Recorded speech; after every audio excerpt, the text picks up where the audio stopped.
Last लेक्चरमध्ये cute mosaic model discuss केलं. त्या लेक्चरमध्ये मी सांगितलं तुम्हाला की आपल्याला थोडं अतिशय महत्त्वाचं फंक्शन स्टडी करायचं. हे जे फंक्शन आहे ते आहे the movement of molecule across the plasma membrane. त्याच्यापूर्वी काही महत्त्वाचे फंक्शन आपण इथं डिस्कस करणार.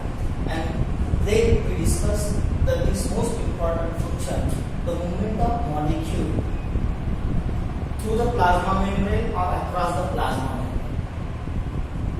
Here the plasma membrane is selectively permeable. Plasma membrane कशी आहे? Selectively permeable. Plasma membrane is selectively permeable. का selectively permeable है? So it regulates entry and exit of substance in the cell. It regulates कशावर नियंत्रण ठेवते ते? It regulates the entry and exit of the substance in the cell. इस cell मध्ये कोणत्या मॉलिक्यूलला entry द्यायची आणि आतून कुणाला बाहेर सोडायचं, कुठला सबस्टन्स सोडायचा याच्यावर नियंत्रण कोण ठेवत आहे? Plasma membrane. So the plasma membrane is selectively permeable membrane. Now here that the plasma membrane the work as a mosquito net. तुम्ही मॉस्किटोची नेट पाहिली असेल. का लावली आपण मॉस्किटोची नेट? कशासाठी लावली आपण मॉस्किटोची नेट? की आपल्याला मच्छर बाईट करू नये म्हणून. का जर आपण मॉस्किटोची नेट विंडोला लावली तर त्या नेट मधून बाहेरचे मच्छर आतमध्ये येऊ शकत नाही, परंतु बाहेरची हवा आतमध्ये येते, आतमधली हवा बाहेर जाते. म्हणजेच नेटचं काम काय आहे? That रेग्युलेट्स, that is prevent the entry of mosquito but it did not prevent the entry of air. Like that the plasma membrane function, it regulates the entry and exit the substance in the cell. Means that hormones are exit from the cell but enzyme are remain present in the cell.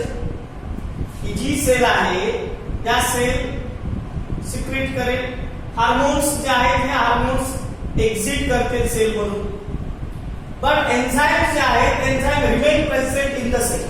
Enzyme कुठे राहते? सेलच्या आतमध्येच राहते. Oxygen enters into the cell, CO2 exit from the cell. म्हणजे ऑक्सिजनला entry दिली, CO2 ला बाहेर टाकलं, हार्मोनला बाहेर सोडलं, पण एन्झाइमला मात्र काय? एन्झाइम इथंच आहे. एन्झाइम कुठे आहे? इथंच प्रेझेंट आहे. म्हणजेच प्लाझ्मा मेम्ब्रेन ला काय म्हणतो आपण? सेलेक्टिव्हली परमेएबल मेम्ब्रेन. निवडक्षम पटल. कुठल्या सबस्टन्सला आतमध्ये येऊन द्यायचा आणि कुठल्या सबस्टन्सला बाहेर, अशी मोकळी काय तुला? तुम्ही आत या, तुम्ही बाहेर जा. निवडक असे मॉलिक्युल्स काय होतील? सेलच्या आतमध्ये येतील आणि निवडक मॉलिक्युल सेलच्या बाहेर राहतील आणि काही molecule remain inside the cell present राहतील. So it regulates the entry and exit of the substance in the cell, and plasma membrane is selectively permeable membrane. म्हणून प्लाझ्मा मेम्ब्रेन जे आहे या प्लाझ्मा मेम्ब्रेनला काय म्हणतो आपण? सेलेक्टिव्हली परमेएबल मेम्ब्रेन असं म्हणतो. Another function, it gives different shape to the animal cell. आपले एनिमल सेल जे आहे या एनिमल सेलला एक निश्चित असा आकार देण्याचं काम कोण करते? Plasma membrane. It gives a definite shape to the animal cell. त्या एनिमल सेलला एक डिफरंट शेप जो आहे तो डिफरंट शेप देण्याचं काम ही प्लाझ्मा मेम्ब्रेन. परंतु शेप ऑफ सेल चेंज होतो ऍज दे परफॉर्म फंक्शन. ते कुठलं फंक्शन परफॉर्म करता याच्यानुसार शेप चेंज होतो, परंतु एक डिफरंट निश्चित असा शेप सेलला प्रोव्हाइड देण्याचं काम कोण करते? प्लाझ्मा मेम्ब्रेन जे आहे प्लाझ्मा मेम्ब्रेन करते. Another function, it provide protection. It provide protection to to the internal component of the cell and protect from the injury. कारण सेलच्या आतमध्ये अनेक कंपोनेंट प्रेझेंट आहेत. आपण पाहिले न्यूक्लियस प्रेझेंट आहे, अदर सेल ऑर्गॅनल लाइसोसोम्स आहे, गोल्गी apparatus आहे. आतमध्ये वेगवेगळे कंपोनेंट प्रेझेंट आहे आणि त्या कंपोनेंटला प्रोटेक्शन देण्याचं काम प्लाझ्मा मेम्ब्रेन करते. कोण करते? Plasma membrane. And it also protect the cells from the injuries. त्या सेलला ही प्लाझ्मा मेम्ब्रेन प्रोटेक्ट करते. कशापासून? इंजुरी, एखादा आघात वगैरे जर असेल तर त्याच्यापासून प्रोटेक्ट करण्याचं काम कोण करते? ही प्लाझ्मा मेम्ब्रेन करते.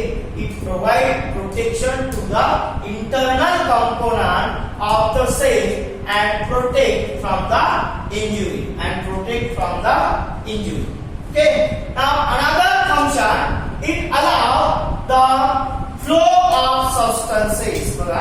It allows the flow of substances and information between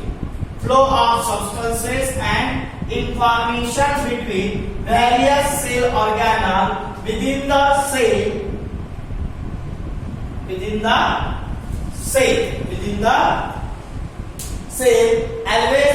as well as between the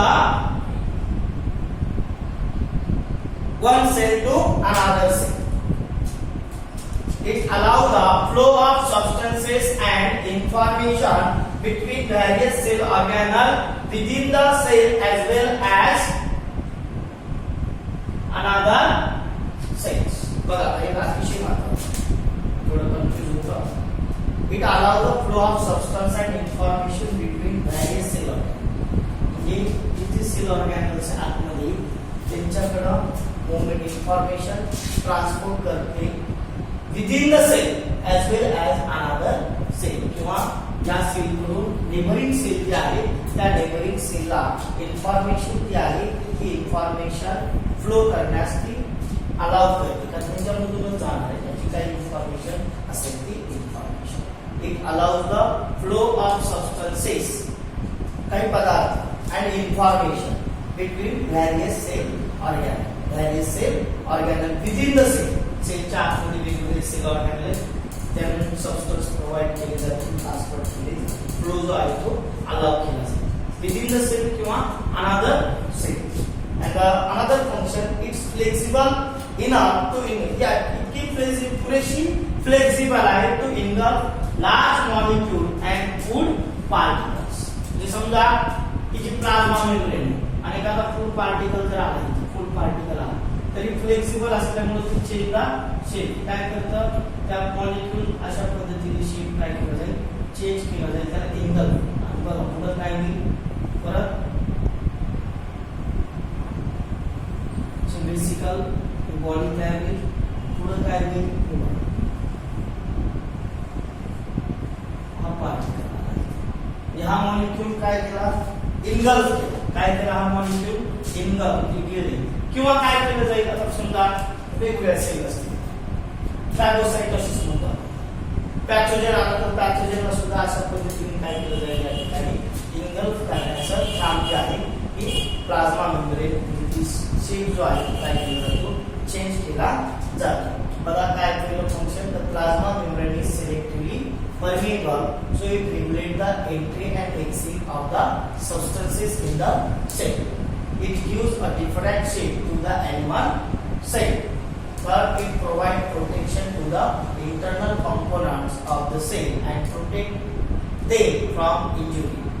Next, it allows the flow of substances and information between various cell organelles within the cell as well as the another cell.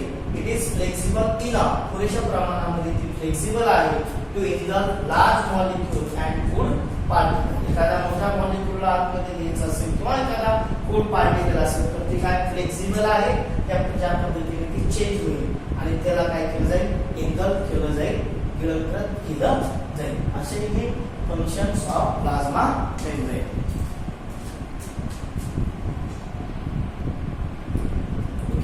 हे functions आहेत. आता महत्त्वाचं functions आपल्याला या ठिकाणी करायचं आहे, the movements और transports of the molecule across across the plasma membrane. आता हे जे ट्रान्सपोर्टेशन आहे इज सेलेक्टिव्हली परमिएबल membrane. ही जी membrane कशी आहे selectively permeable membrane आहे. And that's due to this the entry and exist of the substances and the movement of molecule across it that they maintain the homeostasis. Internal environment जे आहे ते internal movement काय केलं environment काय केलं maintain केलं जातं. The movement of molecule for transportation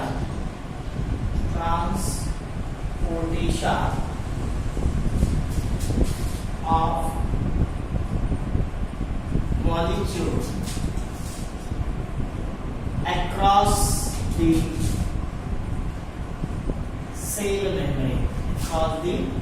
cell membrane, and that's the transportation of molecule across the cell membrane.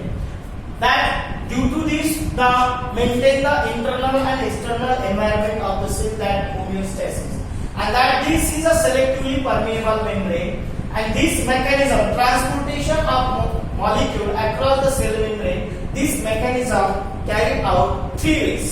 ज्यामध्ये 3 ways आहे ट्रान्सपोर्टेशन. पहिला जो आहे याला आपण पॅसिव्ह ट्रान्सपोर्ट म्हणतो. काय म्हणतात आपण पॅसिव्ह ट्रान्सपोर्ट. दुसरा आहे ऍक्टिव्ह ट्रान्सपोर्ट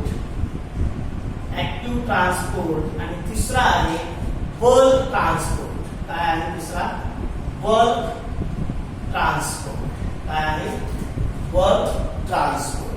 आता बघा हा जो मेकॅनिझम आहे पॅसिव्ह ट्रान्सपोर्ट, या पॅसिव्ह ट्रान्सपोर्ट मधला जो मेकॅनिझम आहे याच्यामध्ये 2 आहेत डिफ्युजन आणि osmosis. Diffusion and osmosis. Active transport, bulk transport. Bulk transport जो आहे या बल्क ट्रान्सपोर्ट्स मध्ये फॅगोसाइटोसिस आणि एक्झोसाइटोसिस. तर फॅगोसाइटोसिस जे आहे फॅगोसाइटोसिस मध्ये एंडोसाइटोसिस वगैरे वेगवेगळ्या स्टेप्स आहेत. त्याच्यामध्ये पहिली जर या ठिकाणी जी दिलेली आहे पॅसिव्ह ट्रान्सपोर्ट जे आहे ते पॅसिव्ह ट्रान्सपोर्ट, ऍक्टिव्ह ट्रान्सपोर्ट आणि बल्क ट्रान्सपोर्ट. आता पॅसिव्ह ट्रान्सपोर्ट जे आहे the movement of molecule across the plasma membrane again the concentration gradient without expenditure of energy is called the passive transports. फक्त general information लक्षात ठेवा. Passive transport जे आहे या पॅसिव्ह ट्रान्सपोर्टला ज्या मॉलिक्यूल ट्रान्सपोर्ट करत असताना across the membrane it does not require any kind of energy. कुठल्या एनर्जीची आवश्यकता नसते. त्याला आपण पॅसिव्ह ट्रान्सपोर्ट जे आहे पॅसिव्ह ट्रान्सपोर्ट्स म्हणतो.